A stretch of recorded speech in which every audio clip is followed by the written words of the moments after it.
Hey guys, Wyatt Claypool here. As a conservative, I am actually watching the Liberal Party leadership race with a lot of interest right now. It's not because anyone interesting is running for the leadership. Many of these candidates could compete for the world's most boring person, and it's not because it's going to have a major impact on Canadian politics. This is all an exercise in futility. It doesn't matter who the Liberals pick, they're basically volunteering to see who wants to be beaten by Pierre Poilievre later this year, with the consolation prize that they technically get to be prime minister for a few weeks. The big reason to watch the Liberal Party leadership race is for the liberal on liberal violence, because with the two most boring frontrunners on the planet, Mark Carney and Chrystia Freeland, the Liberals might actually fall into civil war over which one of these figureheads is going to lead the party for approximately 3 weeks. I don't get it, but it's hilarious to watch. Anyways, I want to break down how people are currently endorsing Mark Carney and Chrystia Freeland and what my theories are onto how we are going to see this race play out. But before I get into that, I want to remind you guys, make sure to like this video, leave a comment on who you think is going to win the leadership race, and if you're not yet a subscriber, please hit that subscribe button. I am trying to get to 100,000 subscribers by mid-December of this year, or I owe all my friends dinner. So either subscribe so I don't owe my friends dinner, or become my friend so then I might have to buy you dinner. Anyways, let's get into this. It's, again, so sad with candidates this boring, candidates this beige, with no ideas different from Justin Trudeau, that the party is actually getting pretty militant over who people are endorsing. So here's a great post from Marty up north. He says, as of the current date, here is the breakdown of Liberal MPs who have publicly announced their support for either Chrystia Freeland or Mark Carney in the context of the Liberal Party leadership race. So right now, it's still pretty sparse on people who have sent out endorsements, but the fact that it's so even tells me that it's probably going to be a tight race between these two. So right now, Chrystia Freeland has gotten the endorsement of Ben Carr, Randy Boissonneau. Wow, what a great endorsement that is. I guess it kind of is a twofer because you get both Randy Boissonneau as well as the other Randy that supposedly did all the corrupt things at Global Health Imports that Randy Boissonneau totally had nothing to do, even though he's the only Randy that worked there. And then she also has Mark Holland from Ontario. I'm not sure which endorsement's worse, Randy Boissonneau or Mark Holland, but Chrystia Freeland probably just cares about the numbers. She has 3, and Mark Carney also has 3. He has Porch Pirate George Chahal from Alberta, the riding of Calgary Skyview. He has Patrick Wheeler, and he has Francesco Sorbera from Ontario. I have never heard of that man before. Neither have I heard of Patrick Wheeler. It really demonstrates that the Liberal Party is just Justin Trudeau. All these Liberal MPs I've never heard of because they've never done anything on their own. They just execute whatever Trudeau wants, and probably a bunch of them are backbenchers on top of that. This is hilarious. The idea that there's actually going to be a fight between Mark Carney and Freeland, not over policy, they literally agree on everything, but just on loyalty to Trudeau. And let's be clear, both of them were loyalists basically to the very end. Mark Carney was a loyalist to the end, and Freeland just sideswiped Trudeau upon resigning as finance minister and deputy prime minister because he tried to throw her under the bus, which she should have seen coming. She helped feed the body of Bill Morneau under the bus when she was taking his finance minister job. It's really funny to see. But I want to lay out how I think this race is going to go and what the strategy from the two camps are. So actually, early yesterday, there were a lot of rumors. I believe whatever his name is, something Iveson at the National Post, was kind of rumor mongering about the idea that this might just be a coronation of Mark Carney and Chrystia Freeland might in fact drop out.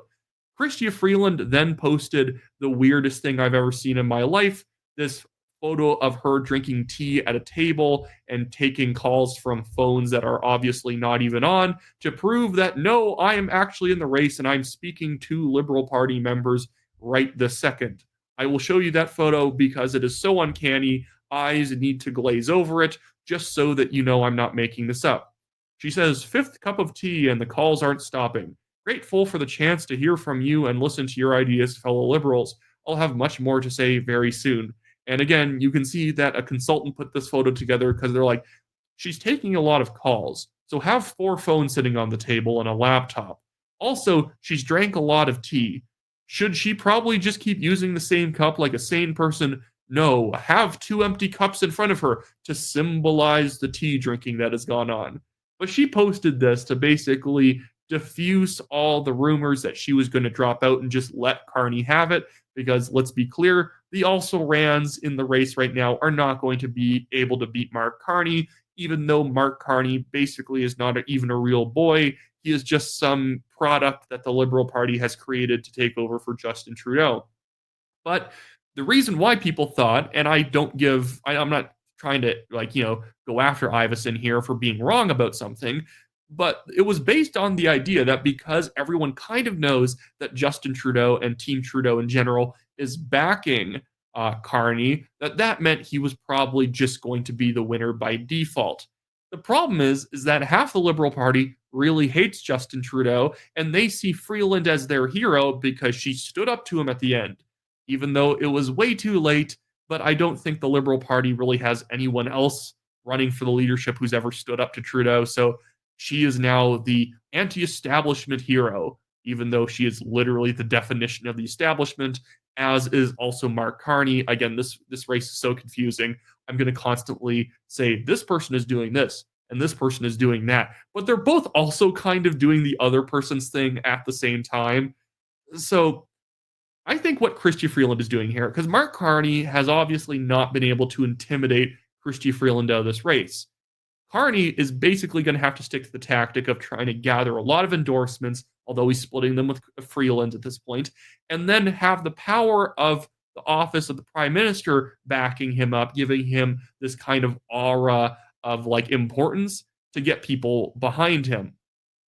But the problem with this is that, again, not only do people dislike Trudeau, but at the end of the day, Carney doesn't have a seat. He's actually a very difficult person to back because you don't even know what a Mark Carney win really means.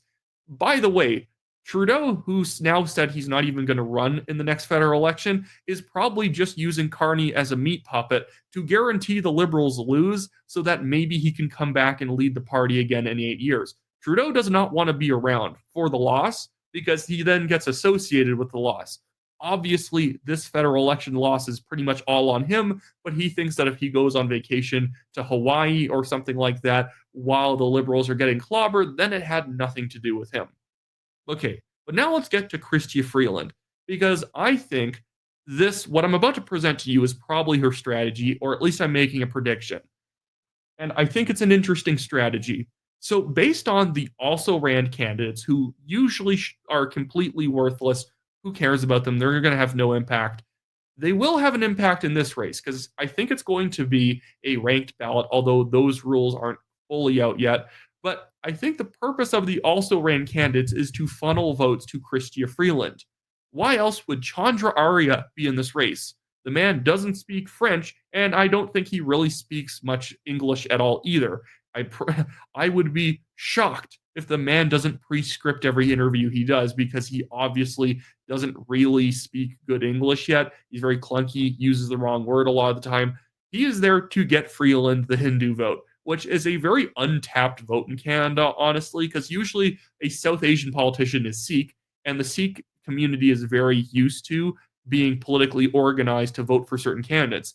The Hindu community is more shotgunned around the country. So Chandra Arya's purpose is probably to sign up as many Hindu Canadians as Liberal Party members as possible, and then basically tell them to go and vote for Freeland, whether he makes it into the race officially or not.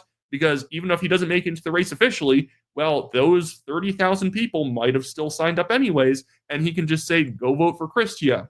And this is the same thing with Karina Gould. This is the same thing with Frank Baylis. Same thing with Jamie Batsey.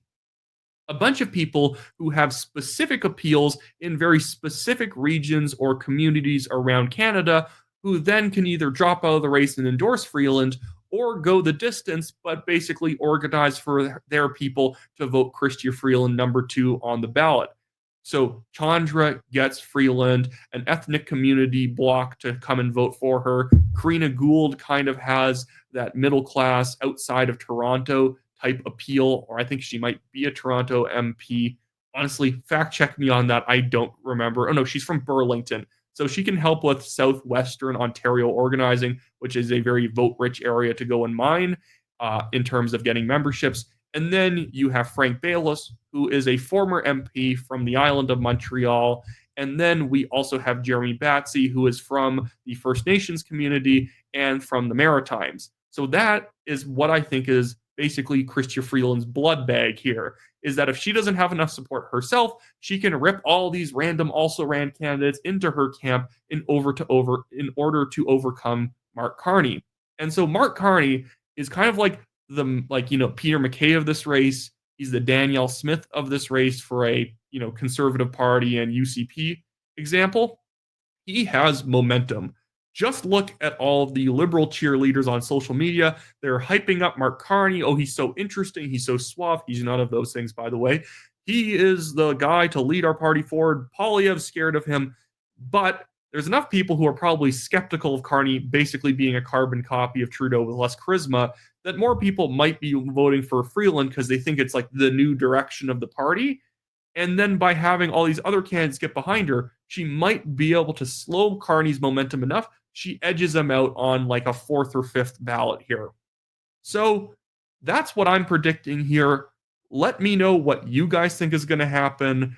There are some things I just want to pull up here before I end the video because it's wild, the sorts of things people are already posting to try and pretend like Mark Carney is at all an interesting figure. Here is this guy, Fun Tom, who is a big Liberal cheerleader online, and this mirrors what people like Vicky Campbell and BK Belton right here are saying. He says, "Dearest Mr. Poilievre, I am writing this letter to inform you, sir, that Mr. Mark Carney will be the Prime Minister of Canada for the next 4 years. Hashtag Carney for Canada." And it says the next Prime Minister with a fairly sinister looking photo of Mark Carney. I assume this is AI generated and like a blacked out image of pure Poilievre. I don't know who this is supposed to appeal to, but you can see here, this is Mark Holland's endorsement letter of Chrystia Freeland he released. And then we also had, there was also one released, of course, by Randy Boissonneau, which again is so funny. You wonder if Chrystia Freeland was even mad at him for saying it. But the Randy part is actually interesting because Mark Carney is announcing his campaign from Edmonton, the start of his campaign from Edmonton, and the only Liberal seat that he could potentially run in as an MP, which people assumed was his plan, was Edmonton Centre, Randy Boissonneau's riding. And so Randy not only endorsed Chrystia Freeland, but he says, I'm also running for re-election to basically tell Mark Carney to pack sand. So I'm wondering if Mark Carney then becomes the leader, if Randy Boissonneau is then kicked out of that riding so Mark Carney can have it, because where else is Mark going to run? The only thing that he can add to the party is the idea that, hey guys, I'm a Western Canadian and I can help expand the appeal of the party. The problem with that is he's so obviously a downtown metropolitan elite. Chrystia Freeland is also from Alberta, but she's also an obvious Toronto metropolitan. The one thing slightly more interesting about Carney is he's from the Northwest Territories, which is unique, but still, who really cares? The man's heart is in Toronto. Frankly, his heart's probably in Dubai. Anyways, so that's it for me today, guys. Drop your predictions in the comment section below. Like this video, subscribe to the channel, and I'll see everybody next time.